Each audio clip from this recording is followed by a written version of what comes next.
اس ناکارہ کی پیدائش 11 رمضان المبارک 1315 ہجری کی شب میرات کو 11 بجے تراویح کے بعد ہوئی۔ 2.5 برس کی عمر میں یہ ناکارہ کا اندھیلا رہا۔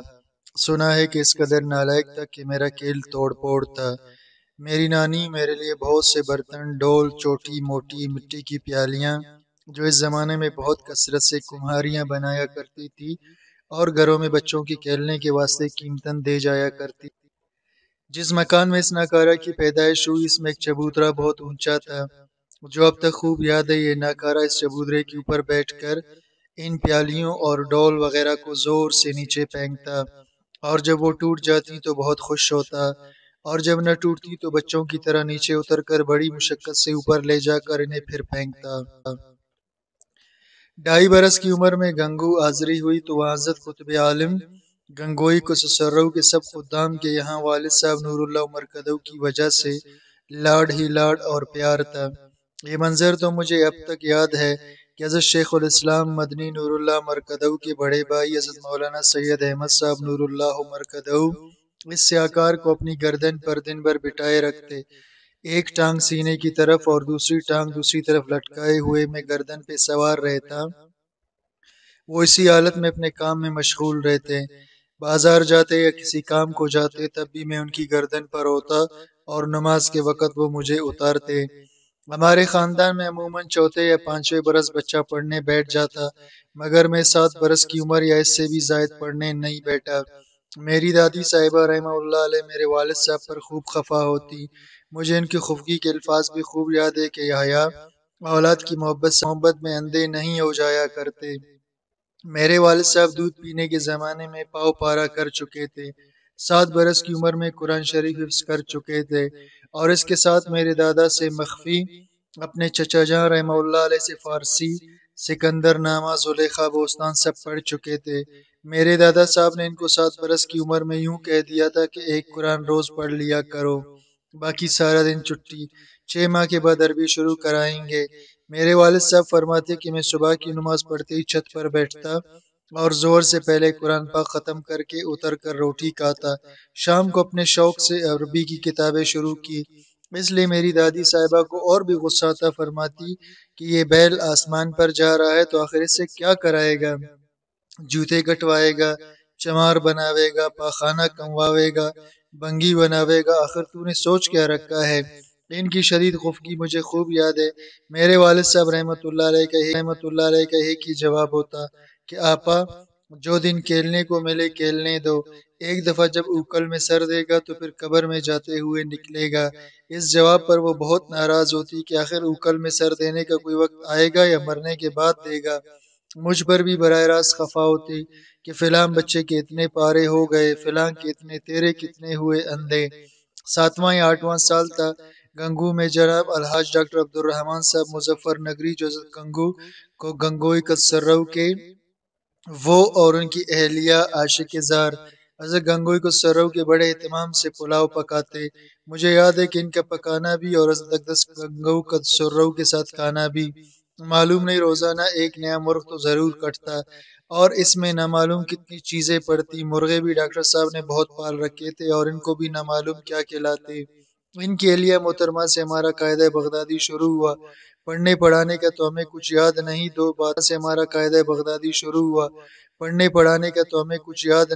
باتیں ضرور یاد ہیں۔ ابا جان کی یہاں کتابوں کی دکان تھی، قاعدہ بغدادی کی گڈی ہمیں معلوم تھی، 3-4 دن میں پہلا پاڑھ کر دوسرا لے آتا۔ دوسری بات یہ یاد ہے کہ ڈاکٹر صاحب اور ان کی اہلیہ مرحومہ اگر ناکارہ حضرت گنگوئی خسرو کے ساتھ کھانے میں شریک نہ ہوتا تو اس پلاؤ میں میرا حصہ ضرور نکالتے۔ اس کے علاوہ بادام، کشمش، کھویا، یہ 3 چیزیں خوب یاد ہیں۔ اس کے علاوہ دن بھر کھانے میں گزرتا یاد نہیں قاعدہ بغدادی کتنے دنوں میں پڑھا بھی یا نہیں۔ اس کے بعد ہمارا سپارہ لگ گیا، کسی مکتب میں کسی باقاعدہ حافظ صاحب کے پاس پڑھنے کی نوبت کبھی نہیں آئی، اس واسطے کہ میرے والد صاحب کے یہاں پڑھنے سے زیادہ اہم اختلاط سے حفاظت تھی، اسی واسطے قرآن اب تک فارسی میں پڑھ رہا ہوں۔ میرے ابا جان کے خاص شاگردوں میں ایک صاحب حافظ ابراہیم صاحب تھے جو گنگو میں ابا جان کے پاس پڑھتے۔ شاگردی ان کے حوالے ہوئی، سر منڈاتے ہی اولے پڑے، ہوا یوں کہ اس دن میری والدہ صاحبہ سے لڑائی ہوئی، ایک پیسہ کہیں سے آ گیا تھا، اس میں ایک طرف تو سکہ تھا، دوسری طرف تلوار کا نشان۔ مجھے بہت اچھا لگتا تھا۔ میں نے والدہ مرحومہ کے پاس امانت رکھوایا، اس کو کچھ اہمیت نہ ہوئی، انہوں نے خرچ کر دیا۔ ایک دن پہلے سیاہکار نے ان سے پیسے مانگا، انہوں نے فرمایا کہ وہ تو خرچ ہو گیا، کہیں سے آئے گا تو دے دوں گی۔ اس زمانے میں اس قسم کے اکثر سکے آتے۔ اپنے غصے سے تو یہ سیاہکار اب بھی عاجز ہے۔ غصے میں رات کو روٹی نہ کھائی۔ صبح کو والدہ صاحبہ نے جدید استاد حافظ صاحب مرحوم سے کہلوا دیا کہ اس نے رات غصے میں روٹی نہیں کھائی۔ حافظ صاحب مرحوم نے فرمایا کہ جا روٹی کا کرا۔ میں نے کہا جی میرا پیسہ ملے گا تو کھا لوں گا۔ انہوں نے فرمایا اچھا تو کان پکڑ لے، جب روٹی کھائے گا چھوڑ دیجئے۔ پکڑ لیے۔ جب حافظ صاحب سبق کے لیے گئے جو آدھ پون گھنٹہ تھا، اس وقت چھوڑ دیے۔ جب دور سے آتے دیکھا تب پکڑ لیے۔ ایک گھنٹے بعد وہ پھر ابا جان کے پاس سبق کے لیے گئے، پھر چھوڑ دیے۔ عصر کی نماز تک یہی رہا۔ رات بھی روٹی نہ کھائی تھی، اس واسطے ماں پر جو گزرنی تھی گزری۔ دوپہر کو والدہ کو معلوم ہوا کہ حافظ جی نے چھٹی بند کر رکھی ہے، جب تک روٹی نہ کھائے گا چھٹی نہیں ملے گی، اور میری ایک درخواست تھی کہ تلوار کے پیسہ ملے گا تو کھاؤں گا۔ عصر کے بعد جب ابا جان کو یہ قصہ معلوم ہوا تو ہماری ایک روزہ شاگردی ختم ہو گئی۔ ابا جان نے حافظ صاحب کو فرمایا حافظ جی تربیت کے لیے تو میں خود کافی ہوں، آپ کے سپرد تو اس وجہ سے کیا تھا کہ آپ کے سامنے بیٹھ کے یاد کرے گا۔ ہماری شاگردی اسی وقت ختم ہو گئی، مگر یہ حافظ صاحب رحمۃ اللہ علیہ تعالیٰ ان کو بہت ہی اللہ بلند درجے عطا فرمائے، بعد میں بہت اصرار سے اس سیاہکار سے بیعت بھی ہو گئے تھے۔ جب وہ میرے ہاتھ کو چومتے یا میرے جوتے کو ہاتھ لگاتے تو میں ان سے کہتا ایسا ہرگز نہ کیجیے، آپ میرے استاد ہیں۔ وہ مرحوم بہت ہی شرمندہ ہوتے۔ ایک مرتبہ میں نے اس حرکت سے روکنے کے لیے جواباً ان کے جوتے سیدھے کر کے رکھ دیے، اس پر وہ بیچارے بہت پشیماں ہوئے۔ ایک مرتبہ میں نے اس حرکت سے روکنے کے لیے جواباً ان کے جوتے سیدھے کر کے رکھ دیے، اس پر وہ بیچارے بہت پشیماں ہوئے۔ میں نے کہا کہ جب آپ میرے جوتے کو ہاتھ لگائیں گے تو میں بھی یہی کروں گا۔ یہ کاندھیلا 2-4 دن کو جاتا، حافظ صاحب رحم اللہ کی شاگردی میں داخل ہوتا، شاید 2-2.5 سپارے، پوری مقدار مختلف سالوں کی ہوگی۔ حافظ صاحب کو میرے دادا انور اللہ مرکزہ نے اس مدرسے میں 2 روپے پر مدرس رکھا تھا۔ 15-20 برس بعد ساتھ ہو گئے۔ ہمارے کاندھیلا کے اکابر جب علی گڑھ سے وابستہ ہوئے تو انہوں نے بہت کوشش کی کہ حافظ صاحب کو کالج میں قرآن کا مدرس بنا کر 40-50-60-100 تک لے جائیں۔ حافظ صاحب رحمہ اللہ نے یہ کہہ کر انکار کر دیا کہ ایسے کا بٹایا ہوا ہوں کہ 700 روپے پر بھی نہیں جا سکتا۔ سنا ہے کہ حافظ صاحب مرحوم پہلے پہلوانی کرتے تھے۔ کسی پہلوان کی پچاڑنے کے لیے میرے دادا کے پاس تعویذ لینے گئے، ان کو پسند آئے، انہوں نے حال دریافت کیا کون ہو کہاں رہتے ہو؟ نیلگر ہوں، پہلوانی کرتا ہوں۔ مولانا نے فرمایا کچھ اور بھی آتا ہے؟ انہوں نے کہا قرآن حفظ کیا ہے۔ دادا نے قرآن سنا، اس کے بعد پہلوانی سے توبہ کرائی، بیعت کیا، فرمایا کہ 2 روپے مہینے دوں گا، بچوں کو قرآن پڑھاؤ، اور نیلگروں کی مسجد میں ان کو بٹھا کر محلے کے بچوں کو سپرد کر دیا۔ دادا صاحب کے جانے کے بعد شرفائے قصبہ نے اس میں اپنی توہین سمجھی کہ ان کے بچے نیلگر سے پڑھے، انہوں نے اپنے بچوں کو اٹھا لیا۔ چند ماہ بعد جب دادا صاحب دوبارہ آئے اور حال معلوم ہوا تو بہت ناراض ہوئے اور ان کے لیے جامع مسجد کے سامنے منہدمہ مسجد میں مدرسہ بنا دیا۔ ان 2 بزرگوں کے علاوہ کسی سے قرآن پڑھنے کی نوبت نہ آئی۔ نقل نظامی قرآن جس میں میں نے پڑھا اس کا عرض صفحات پر ختم ہوتا ہے۔ ایک صفحے کے متعلق میرے والد صاحب کا حکم یہ تھا کہ اس کو 100 دفعہ پڑھ دو پھر چھوڑ دو، یاد ہونے کے ذمہ دار نہیں۔ کبھی 100 دفعہ پڑھا تو یہ بھی اندازہ ہوا کہ کتنی دیر میں 100 دفعہ ہوتا ہے۔ اپنی ایک حماقت ساری عمر یاد رہے گی کہ 10-15 منٹ میں آ کر کہہ دیتا کہ 100 دفعہ ہو گیا، اور اپنے کلام کو موثق اور موقت بنانے کے واسطے یا اپنی حماقت کے اظہار کے واسطے خود ہی کہہ دیتا کہ آج بالکل صحیح ہوا، کل تو کچھ گڑبڑ تھی۔ ابا جان کا یہ مقولہ بھی یاد رہے گا، نصیب نہ ہوئی، اس وقت تو عمر بھی سمجھ کی نہ تھی، کبھی ابا جان کے اس ارشاد کا مطلب ہی سمجھ نہ آیا کہ آج کا بالکل صحیح کل کو معلوم ہو جائے گا۔ سارا قرآن پاک اسی طرح پڑھ کر ختم کر دیا اور حافظ ہو گئے۔ قرآن شریف کی یاد تو کما حق اب تک بھی نصیب نہیں ہوئی، لیکن 38 ہجری سے ماہ مبارک میں ایک قرآن روزانہ پڑھنے کا معمول شروع ہوا تھا، جو تقریباً 80 ہجری تک رہا، بلکہ اس کے بعد تک بھی رہا۔ 25 ہجری سے میری فارسی اور اردو اس حالت میں شروع ہوئی کہ قرآن پاک تو گویا پڑھا بے پڑھا برابر تھا، مگر ہم حافظوں میں شمار ہونے لگے۔ میں نے فارسی زیادہ تر اپنے چچا جان نور اللہ مرکزہ سے پڑھی، ان پر اس زمانے میں بزرگی کا بہت غلبہ تھا، مجاہدات سلوک کا بہت زور تھا۔ خانقاہ قدوسیہ کے پیچھے ایک بہت مختصر آبچک تھی، اس میں بوریے پر آنکھ بند کیے دو زانو بیٹھے رہا کرتے۔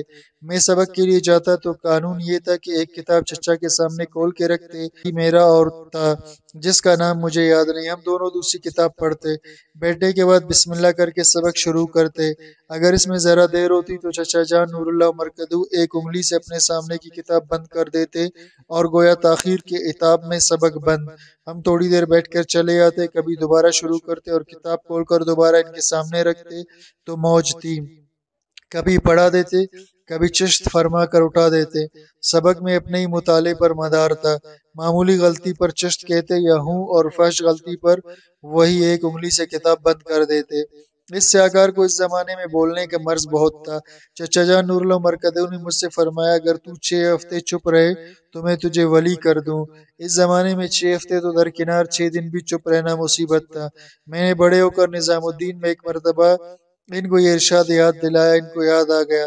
میں نے کہا کہ آپ نے اس وقت مجھے 6 ہفتے فرمایا تھا، اب میں 6 ماہ کامل چپ رہ کر اس وقت مجھے 6 ہفتے فرمایا تھا، اب میں 6 ماہ کامل چپ رہ کر دکھلاؤں۔ چچا جان نے فرمایا کہ وہ بات تو گئی، وہ تو اس وقت کی بات۔ رجب 28 ہجری میں یہ ناکارہ سہارنپور آ گیا، اس لیے 2-3 ماہ قبل میرے والد صاحب سرو خسرو مستقل قیام کے ارادے سے گنگو سے سہارنپور منتقل ہو گئے۔ دارالعلوم کا جلسہ دستار بندی، اس میں تقریباً کتب خانہ کا بہت سا حصہ گنگو سے دیوبند منتقل ہوا تھا کہ اس اکابر دیوبند نے حضرت گنگوئی خسرو کی تالیفات کی اشاعت کی وجہ سے والد صاحب رحمہ اللہ پر اصرار کیا تھا کہ اپنا کتب خانہ اپنی دکان دارالعلوم کے جلسہ دستار بندی میں لگائیں۔ اس سے فراغ پر وہ سارا کتب خانہ دیوبند سے سہارنپور منتقل ہوا، اور چونکہ چکڑوں میں آیا اور دیوبند بھی چکڑوں میں ہی گیا تھا، اس لیے کتابیں خراب بھی بہت ہوئی کہ ہزاروں کتابوں کی سلائی ٹوٹی۔ سہارنپور آ کر باقاعدہ عربی تعلیم شروع ہوا۔ اس سے پہلے ابتدائی عربی اور فارسی زیادہ تر چچا جان اور کم والد صاحب خسرو سے پڑھنے کی نوبت آئی، لیکن سہارنپور آنے کے بعد باقاعدہ ہماری ایک مستقل جماعت بنی، جس کے دوسرے ساتھی میرے حضرت خسرو کے عزیز مظہر علی خان راجو پوری تھے، اور تیسرے ساتھی سید محفوظ علی گنگوئی جو بعد میں مولانا انور شاہ صاحب نور اللہ مرکدو کے سالے بن گئے تھے، اس کے بعد دیوبند منتقل ہو گئے تھے۔ جب مرحوم کی ہمشیرہ کی شادی حضرت شاہ صاحب سے ہوئی، اس وقت وہ سہارنپور ہی میرے والد صاحب کے پاس مقیم رہے۔ اس سے پہلے گنگو میں بھی میرے والد صاحب ہی کے پاس پڑھتے تھے۔ یہاں کر باقاعدہ میرے ساتھی بن گئے اور مستقل جماعت ہماری 3 آدمیوں کی خصوصی جماعت شمار ہونے لگی۔ سید محفوظ صاحب کے دیوبند جانے کے بعد ہم 2 رہ گئے۔ میرے والد صاحب کے یہاں پہلے قواعد زبانی یاد کرائے جاتے، اس کے بعد ان قواعد کا اجرا تختی یا ردی کاغذوں پر کرایا جاتا، اس کے بعد پھر مجھے یاد ہے کہ صرف میر اور پنجگن 3-3 4-4 دن میں سنا دی تھی۔ ان میں وقت تک تو میں نے اپنے چچا جان نور اللہ مرکدو سے مدرسے کے اوقات میں پڑھی، البتہ شرح تہذیب حضرت ناظم صاحب مولانا عبداللطیف صاحب رحمہ اللہ سے کتبی سے پہلے خارج میں اثر کے بعد پڑھی، وہ میرے والد صاحب کے حجرے میں تشریف لاتے۔ اس کے علاوہ منطق کی ساری کتابیں میرے استاد حضرت مولانا عبداللطیف صاحب سابق ناظم مظاہر علوم سے پڑھی کہ میر زاہد، ملا جلال، ملا حسن تو مدرسے کے گھنٹوں میں انہی کے یہاں ہوتی۔ اس کے علاوہ باقی سب کتابیں شاہ کے بعد پڑھی۔ سردیوں کے بعد سے میرا سبق شروع ہوتا اس طرح پر کہ ایک چارپائی پر تو نیم دراز میں ہوتا، درمیانی چارپائی پر میرے چچا جان نور اللہ مرکدو بغیر کتاب لیے لیٹے رہتے، اس لیے کہ منطق انہوں نے بھی نہیں پڑھی تھی، اور اگر میں یوں کہوں کہ منطق کی سب کتابوں میں اپنے محترم استاذ نائب الشیخ چچا جان کا رفیق درس ہوں تو بے محل نہیں۔ تیسری چارپائی پر حضرت ناظم صاحب لحاف اوڑھے لیٹے ہوتے تھے۔ عشاء کے بعد سے سردیوں کے موسم میں 12 بجے تک سبق ہوتے لیٹے ہوتے تھے۔ عشاء کے بعد سے سردیوں کے موسم میں 12 بجے تک سبق ہوتا۔ حضرت ناظم صاحب کے اعزا حکیم تقی اور مولوی عبدالوحید اس زمانے میں مدرسے میں پڑھتے تھے۔ میری اور چچا جان والی چارپائیاں انہی کی ہوتی۔ وہ دونوں زبان سے تو کیا کہہ سکتے، دل میں جو کہہ سکتے ہوں تو ظاہر ہے، مگر چونکہ طالب علم تھے اس واسطے حضرت ناظم صاحب کی طرف سے تاکید تھی کہ میرے سبق تک مطالعہ دیکھے۔ وہ دونوں میرے کتاب کے سبق کے ختم ہونے تک کچھ اونگتے ہوئے دیکھتے، بیچارے 12 بجے تک صبر کرتے، اور شاذ و نادر ہی 12 بجے خلاصی ہوتی۔ 12 بجے ہم تینوں استاد شاگرد اٹھ کر بازار جاتے اور ناظم صاحب ان دونوں سے کہہ دیتے کہ آگ جلا کر ذرا سا پانی چائے کا رکھ دو۔ غصہ تو دونوں کو بہت آتا، مگر حکم حاکم مرگ مفاجات، وہ چائے کا پانی رکھتے اور چائے دم کر کے رکھتے۔ ہم تینوں بازار سے دودھ، شکر، مٹھائی خرید کر لاتے۔ پیسے اکثر ناظم صاحب کے ہوتے اور کبھی چچا جان کے، اور کبھی میرے والد صاحب کو سرو بھی نہایت عظمت میں کچھ مرحمت فرماتے۔ مجھے یاد ہے کہ حمداللہ 18 یا 19 اس دن میں ہوئی تھی۔ اس زمانے میں مولانا عبدالشکور صاحب لکھنؤ کے چھوٹے بھائی مولوی عبدالرحیم صاحب مرحوم بھی مدرسے میں پڑھتے تھے، اور وہ حمداللہ کئی دفعہ پہلے پڑھ چکے تھے۔ انہیں حمداللہ سے عشق تھا، میرا بہت مذاق اڑاتے کہ حمداللہ بھی ایسی چیز ہے کہ آدمی 18 دن میں پڑھ لے، وہ 18 برس میں پڑھنے کی کتاب ہے۔ مجھے سنا کر لوگوں سے کہتے کہ آپ نے 18 دن میں حمداللہ پڑھی، ماشاءاللہ کیا کہنا۔ مقدر کی بات کہ حمداللہ کے امتحان میں دونوں شریک ہوئے، اس سیاکار کے نمبر زیادہ آ گئے اور ان کے غالباً ان کے غرور کی وجہ سے کم آ گئے۔ اس زمانے میں اساتذہ پر بدگمانی کا کوئی نالائق سے نالائق بھی شبہ نہ کرتا، مگر وہ مرحوم بار بار یوں کہتے کہ عقل میں نہیں آتا کہ تیرے نمبر کیسے بڑھ گئے۔ میرا تو خیال یہ ہے کہ وہ مشکوٰۃ شریف پڑھتے وقت بھی حمداللہ کا سبق سنا کرتے تھے کہ دونوں سبقوں کے مدرس قریب بیٹھے۔ اب نور اللہ مرکدو نے بار بار ارشاد فرمایا کہ تجھے فقہ حدیث اپنے عزت کے علاوہ کسی سے پڑھنے نہیں دوں گا۔ منطق و نطق جس استاد سے پڑھ لے تو پڑھ لے، کہ اس لیے کہ تو بے ادب اور گستاخ ہے۔ حدیث اور فقہ کے علاوہ کسی اور کتاب کے استاد کی بے ادبی کرے گا تو وہ علم ضائع ہو جائے گا بلا سے، لیکن حدیث اور فقہ کی کوئی کتاب ضائع ہو مجھے گوارا نہیں۔ اس لیے میں نے فقہ کی ابتدائی کتابیں اپنے چچا جان سے پڑھی اور انتہائی اپنے والد صاحب سے، اور حدیث کی کتابیں صرف والد صاحب سے اور حضرت خسرو سے۔ اس کے علاوہ میرے صرف 3 استاد ہیں۔ نومیر کے چند سبق مولانا ظفر احمد صاحب تھانوی سے، شیخ الاسلام پاکستان سے پڑھے جو اس وقت سہارنپور میں مدرس تھے۔ ان کے علاوہ میرے منطق کے استاد صرف 2 ہیں، ایک مولانا عبدالوحید صاحب سنبلی رحمہ اللہ علیہ اور مولانا عبداللطیف صاحب رحمۃ اللہ علیہ۔ جس دن میں نے ہائی کیل یا ابتدائی کیل یا پورا کیل بیت بازی تھی، ہم تینوں ساتھی مظہر اور حکیم محفوظ گنگوئی جب بھی ابا جان کی نگاہ سے ذرا ہوجل ہوتے تو بیت بازی شروع کرتے۔ ایک دفعہ حماقت سوار ہوئی کہ بیت بازی کا کھیل قرآن پاک کی آیت سے شروع کیا، یعنی ایک شخص آیت پڑھے اور آیت شریفہ کا آخری حرف جو ہو دوسرا اس کو اسی آیت کو پڑھے جس کے شروع میں یہ حرف ہو۔ میرے دونوں ساتھی حافظ نہیں تھے اور میں بھی صرف نام کا تھا، مگر خوب یاد ہے کہ نامعلوم آیتیں کس طرح سوچ لیا کرتے تھے۔ یہ حماقت 3-4 دفعہ ہوئی، پھر بالکل چھوٹ گئی، اور منشا اس کا یہ ہوا کہ عجیب بات تھی کہ جس دن یہ حرکت ہوتی اس دن بلا کسی معقول وجہ کی پٹائی ہو جاتی۔ اس تجربے نے 2-3 دفعہ کے بعد ہی توبہ کرا دی۔ 7 محرم 32 ہجری کو ظہر کی نماز کے بعد میری مشکوٰۃ شریف شروع ہوئی۔ والد صاحب رحمہ اللہ نے خود ہی ظہر کی امامت کی کہ اس زمانے میں نماز وہی پڑھاتے۔ نماز کے بعد غسل کیا، پھر اوپر والے کمرے میں جو آج کل مہمان خانہ ہے، اس زمانے میں فارسی خانہ تھا، مدرسے کے اوقات کے علاوہ میرے والد صاحب اور ہم سب گویا رہائش گاہ بھی یہی تھا۔ اس میں اس در کی طرف جو مسجد کی طرف کھلتا ہے وہ مدرس اول فارسی کے بیٹھنے کی جگہ تھی۔ اس پر کچھ بچھا کر 2 رکعت نفل پڑھی، پھر میری طرف متوجہ ہو کر مشکوٰۃ شریف کی بسم اللہ اور خطبہ مجھ سے پڑھوایا، پھر قبلے کی طرف متوجہ ہو کر 15-20 منٹ تک بہت دعائیں مانگی۔ مجھے معلوم نہیں کہ کیا دعائیں مانگی، لیکن اس وقت ان کی میت میں صرف ایک ہی دعا کرتا رہا کہ یا اللہ، حدیث پاک کا سلسلہ بہت دیر میں شروع ہوا، اسے مرنے تک میرے ساتھ وابستہ رکھیے۔ اللہ جل شانہ نے میری ناپاکیوں، گندگیوں، سیئات کے باوجود ایسی قبول فرمائی کہ محرم 32 ہجری سے رجب 90 ہجری تک اللہ کی فضل و کرم سے کوئی زمانہ نہیں گزرا جس میں حدیث پاک کا مشغلہ نہ رہا ہو۔ 32 ہجری میں مشکوٰۃ پڑھی، 33 و 34 میں دورہ ہوا، 35 ہجری سے غزل شروع ہوئی جو 45 ہجری میں ختم ہوئی۔